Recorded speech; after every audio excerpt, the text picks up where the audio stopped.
জ্বালা বিছনা জ্বালা যেতে ফেলাছে এই জ্বালাটাই তো বন্যায় লইয়া গেছে। এই কারণে বন্যায় আমরা ঘর থেকে বাড়াইতে পারি না। এখন আমাদেরকে বিজিবি ওই ত্রাণ দিচ্ছে, আমরা খুব ভালো হয়েছি।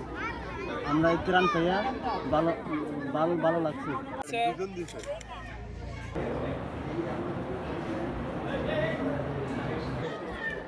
এটা একটা করে দিনে 2 বার ভরা পেটে খাবে, আর এটা একটা করে 3 বার দুপুরে, এটা একটা করে দুপুরে দেওয়া হচ্ছে, মানুষ দেখতেছে।